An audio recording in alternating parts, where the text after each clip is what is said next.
साहित्य समाज का दर्पण है और साहित्य अपनी अंतर्वस्तु को समाज तक ले जाता है, भविष्य में परिवर्तन की आधारशिला रखता है।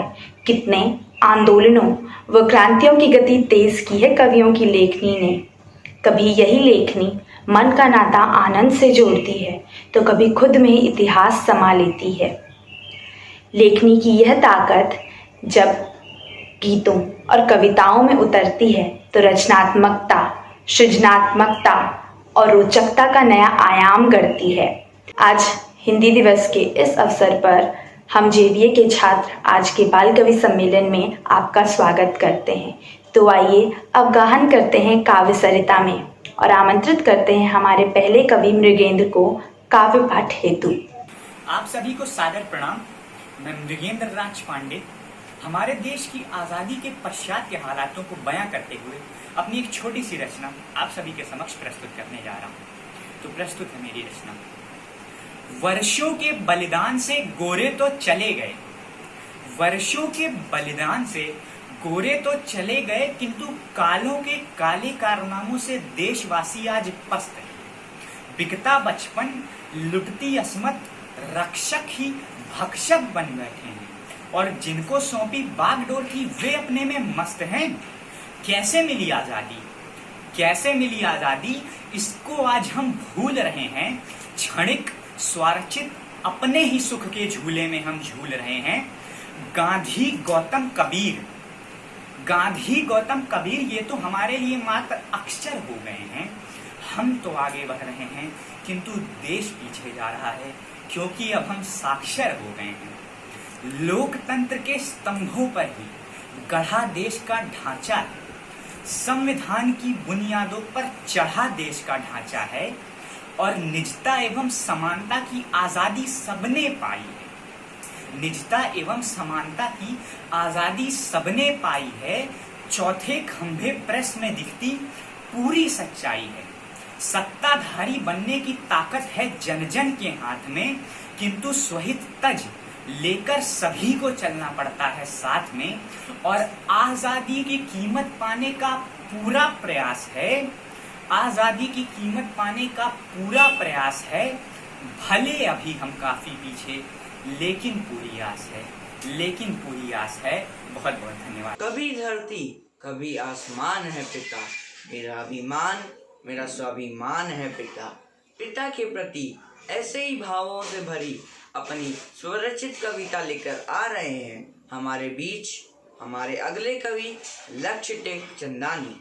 पिता वह परिवार के लिए एक वट वृक्ष की भांति होते हैं। वह एक उम्मीद, मनोरथ, एक आस, एक विश्वास होते हैं। पिता बच्चों के संघर्ष में हौसले की दीवार होते हैं। समस्या चाहे जो भी हो, पर समाधान सिर्फ पिता के पास ही होता है। माँ तो अक्सर अपनी बात बोल जाती है, दुखी होती है, तटस्थ होती है तो रो लेती है, क्रुद्ध होती है तो प्रकट कर देती है। प्रायः पिता अपनी भावनाओं को व्यक्त ना कर शांत रह जाते हैं। उन्हीं समस्त पिताओं को सत्कार के रूप में समर्पित मेरी यह आत्मकृत कविता मैं लक्ष्य टेक चंदानी आप सभी श्रोताओं के समक्ष प्रस्तुत करता हूं।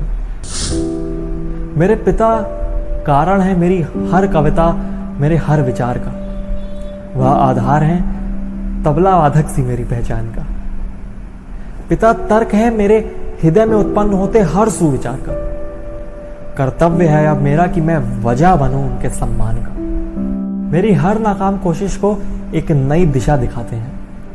कभी निराशा का शिकार हो जाऊं तो उनके सकारात्मकता के बोल मेरे दिल को बहलाते हैं।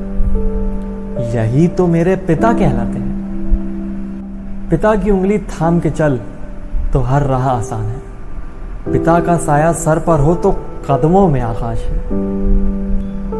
एहसास हर किसी को होता है माँ की ममता का।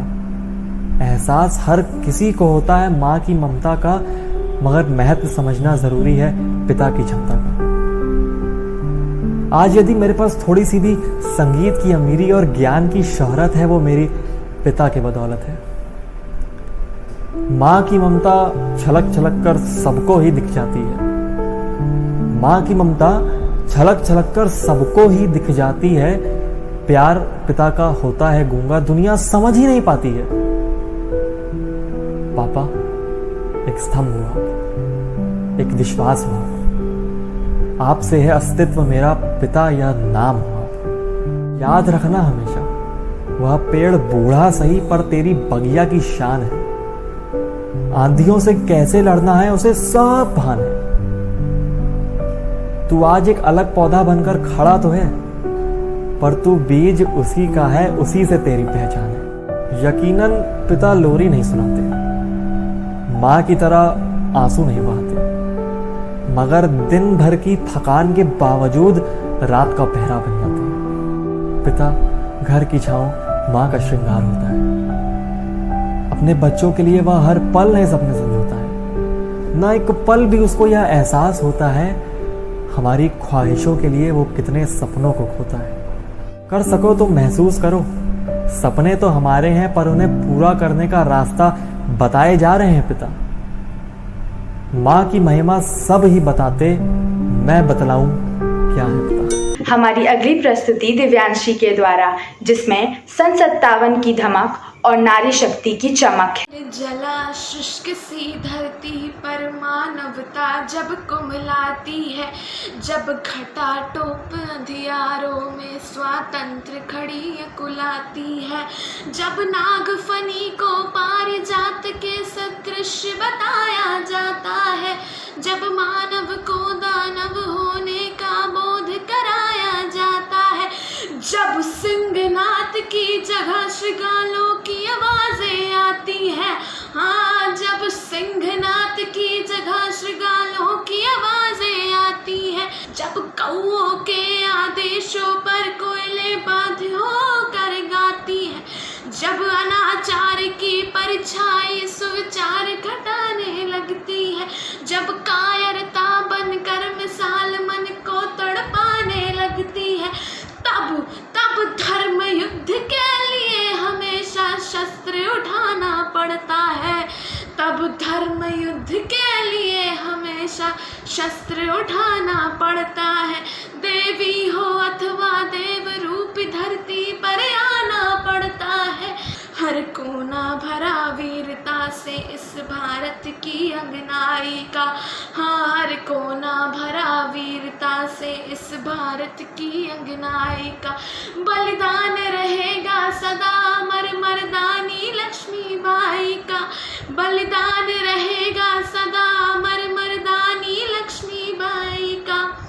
गोरों की सत्ता के आगे थे जब वीरों के झुके बाल, झांसी पर संकट छाया तो जल उठी सूरमा ज्वाल। अबला कहते थे लोग जिसे जब पहली बार सबल देखी, भारत क्या पूरी दुनिया ने नारी की शक्ति प्रबल देखी। लेकर कृपाण संकल्प लिया, लेकर कृपाण संकल्प लिया, निज धरा नहीं बटने दूंगी। मेरा सिर चाहे कट जाए अस्तित्व नहीं घटने दूंगी, मेरा सिर चाहे कट जाए अस्तित्व नहीं घटने दूंगी। पति परम धाम को चले गए, मैं हिम्मत कैसे हारूंगी। मर जाऊंगी सम्रांगण में या तो गोरों को मारूंगी, मर जाऊंगी सम्रांगण में या तो गोरों को मारूंगी। त्यागे श्रृंगार अवस्था के रण के आभूषण धार ली, जिन हाथों में कंगन खन के उन हाथों में हथियार लिए, जिन हाथों में कंगन खन के उन हाथों में हथियार लिए। शिशु पृष्ठ भाग पर बांध लिया, बलि गाय साधी दांतों में, फिर घोटक पर होकर सवार गह लिए खड़ग निज हाथों में, फिर घोटक पर होकर सवार गह लिए खड़ग निज हाथों में। जब तक महिषेष शीस पर है, जब तक महिषेष शीस पर है उदाहरण तरुणाई का, बलिदान रहेगा सदा अमर मर्दानी लक्ष्मीबाई का, बलिदान रहेगा सदा अमर मर्दानी लक्ष्मीबाई का। गोरों की सेना पर रानी दावानल बनकर छाई थी। गोरों की सेना पर रानी दावानल बनकर छाई थी। रणचंडी ने खप्पर भर कर तब अपनी प्यास बुझाई थी। रणचंडी ने खप्पर भर कर तब अपनी प्यास बुझाई थी। उड़ चला पवन के वेग पवन, बादल बादल बन बरस गया। चपला सम तलवारें चमक उठी, दुश्मन पानी को तरस गया। रण बीच अकेली डटी रही, रण बीच अकेली डटी रही। साहस के तब पौबारे थे, दुश्मन से बाजी जीत गए, हम अपनों से ही हारे थे। दुश्मन से बाजी जीत गए, हम अपनों से ही हारे थे। त्रेता में पदलोलुप होकर भाई को जब मरवाता है, द्वापर में राज्य हड़पने को जब महायुद्ध हो जाता है। सत्ता को अक्षुण रखने का, सत्ता को अक्षुण रखने का जब लोभ मोह लग जाता है, तब गद्दारी का कुटिल दाग उसके माथे लग जाता है। इतिहास साक्षी बन जाता है, इतिहास साक्षी बन जाता है। हर अकथनीय सच्चाई का बलिदान रहेगा सदा अमर, मर्दानी लक्ष्मीबाई का बलिदान रहेगा सदा अमर, मर्दानी लक्ष्मीबाई का। शुक्रिया। कविताओं में सीधे संवाद करने की क्षमता होती है जो इसकी लोकप्रियता को बढ़ाती है, और यही कविता जब अपनी बोली भाषा में होती है तो लज्जत और बढ़ जाती है। हमारे अगले कवि देवेश आ रहे हैं फैज़ाबाद के मशहूर शायर रफ़ीक शदानी साहब की कविता के साथ, जिसमें हास्य की पिचकारी है, ये रंग सब पर भारी है। करिया नेता पहिन के पियरी, हंस के बोला ऐसिन, तनिक देख बबुआ की अम्मा हम लागत है कैसिन। पत्नी बोली काव बताई या तू लागत हो वैसिन, सरसों के खेतवा में भैंसा जाए गुस्सा हो जैसिन। हेलमेट की दुकान पे जब पहुँचे भैया बाबू भोले, कौनो सस्ता हेलमेट दे दो दुकानदार से बोले। दुकान वाला सबसे सस्ता रुपया मांगे 70, कौनो एहू से सस्ता हो तो दे दो मिस्टर। दुकान वाला झुंझलाए के बोला जाए के सर मुंडवाई लो, और 5 रुपया पेंटर के दे के खोपड़ी पेंट कराई लो। बहुत खूब देवेश, जब बात अपनी बोली भाषा की हो तो बरबस हम सबके चेहरे पर मुस्कान आ ही जाती है। कविता में हास्य के पुट के बाद प्रस्तुत है देवेश के ही अंदाज में व्यंग का तड़का। चौराहे पे हुई लाल बत्ती और मैंने स्टीयरिंग से हटाकर हत्ती। जैसे ही कार का शीशा खोला, 50 के 5 एक आदमी बोला। मैं शीशा लगाने लगा, पर वह तो अपना हाथी अंदर बढ़ाने लगा। ले लो साहब, चीज लाजवाब, टिश्यू पेपर, मुंह पोंछने कागज, दाम एकदम जायज़ है, बहुत सस्ते में है, ऐसा नहीं मिलेगा मार्केट में। 50 रुपये में से मेहनत कर सिर्फ 1 रुपये कमाऊंगा, भीख के वास्ते रास्ते पर हाथ तो नहीं फैलाऊंगा। मैंने सोचा बात इसकी 24 कैरेट रॉन्ग है, या इसके कमाने का कोई नया ढोंग है, इसीलिए उसको हटाने के लिहाज से मैंने बोला अपनी रेलवे स्टेशन वाली अंदाज से। यात्रीगण कृपया ध्यान दें, माल की कीमत 49 रुपये, 1 रुपये तुम्हारी जायज़ कमाई, लेकिन इस जमाने के नाजायज़ भाई तनकी तो बतावा का हम कुछ और ना ही पूछ सकते मुँह के अलावा। भाई आँख कान नाक, उसने बोला अरे बाबूजी छोड़ो मजाक, आँख कान नाक जो भी पूछो पर सवाल ना पूछो। मैंने कहा कमाल है, और यही तो सवाल है, जब कोई नई चीज़ खरीदेंगे सवाल क्यों नहीं पूछेंगे। अच्छा बताओ क्या इनसे मुमकिन है पसीना साफ करना। उसने हाथ झटके से बाहर निकाला और तान के सीना बोला बाबूजी माफ़ करना, इनसे मुमकिन नहीं है पसीना साफ करना, क्योंकि इनसे पूछे जाते हैं लिपस्टिक और fair and lovely all in one cream, इनसे पूछे जाते हैं सस्ती चॉकबार आइसक्रीम, इनसे पूछे जाते हैं हाथ नवाबी ऑमलेट के, इनसे पूछे जाते हैं निशान चॉकलेट के। बाबूजी जो इनको खरीद के ले जाते हैं उन्हें पसीना ही कहाँ आते हैं। लगता है आप वाकिफ नहीं है भारत की ज़मीन से, क्योंकि यहाँ पसीना पोंछा जाता है आस्तीन से। धन्यवाद। कहते हैं बीती ताही बिसार दे आगे की सुतले, पंथ जो बीत गया है उसमें बहुत कुछ ऐसा है जिसे हमेशा याद रखा जाना चाहिए। जी हाँ, मैं बात कर रहा हूँ अपने देश के गौरवशाली इतिहास की। इतिहास के पन्नों से एक ऐसे ही रणबांकुरे की गाथा है हमारी अगली प्रस्तुति। नमस्कार उपस्थित श्रोतागण, मैं कुमार अभ्युदय आज आप सबके समक्ष एक ऐसे महापुरुष के ऊपर कविता सुनाने जा रहा हूँ जिन्होंने मातृभूमि की आन बान और शान के खातिर जान लेने और देने की ठान ली थी। उनकी वीरता के किस्से कुछ ऐसे हैं कि जब उनकी मृत्यु हुई तो उनके सबसे बड़े दुश्मन अकबर की भी आंखें नम हो गई। तो चलिए शुरू करते हैं उनके ऊपर एक कविता। जब मुगलों ने मिर्ची डाली पावन हल्दी घाटी में, जब मुगलों ने मिर्ची डाली पावन हल्दी घाटी में, अग्नि पुष्प तब हुआ पल्लवित कुंभलगढ़ की माटी में। जो महाराणा कुल का गौरव स्वाभिमान का पोषक था, जो महाराणा कुल का गौरव स्वाभिमान का पोषक था, मुगलों से वह खुली जंग का एकमात्र उद्घोषक था।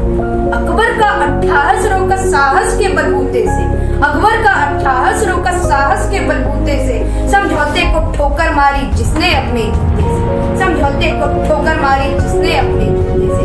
विधर्मी गिद्धों के हरदम पंख कतरने वाला था, विधर्मी गिद्धों के हरदम पंख कतरने वाला था। एक बार से दुश्मन के दो टुकड़े करने वाला था, एक बार से दुश्मन के दो टुकड़े करने वाला था। जिसका बल पौरुष दुनिया में अव्वल और निराला था, जिसका बल पौरुष दुनिया में अव्वल और निराला था, कवच किलो 81 का था और 72 भाला था। चेतक पर सवार होकर जब युद्ध क्षेत्र में आता था, चेतक पर जब सवार होकर युद्ध क्षेत्र में आता था, बाबर की औलादों का कच्चा गीला हो जाता था। 8 फुटा महाराणा से कद अपना नापा करते थे, 8 फुटा महाराणा से कद अपना नापा करते थे। देख सामने अकबर के भी गुर्दे कापा करते थे। घास चपाती खाने वाला खुद खुददार कहानी था, घास चपाती खाने वाला खुद खुददार कहानी था। मेवाड़ी पानी के आगे अकबर पानी पानी था, मेवाड़ी पानी के आगे अकबर पानी पानी था। राजपूती गाथा के तल पर स्वाभिमान का जेवर था, मरते दम तक नहीं झुका वो सूर्यवंश का तेवर था, मरते दम तक नहीं झुका वो सूर्यवंश का तेवर था। जीत हार की बात न करिए, जीत हार की बात न करिए, संघर्षों पर ध्यान करो, कथा पीढ़ियों को दिखलाओ निज कुल पर अभिमान करो, कथा पीढ़ियों को दिखलाओ निज कुल पर अभिमान करो।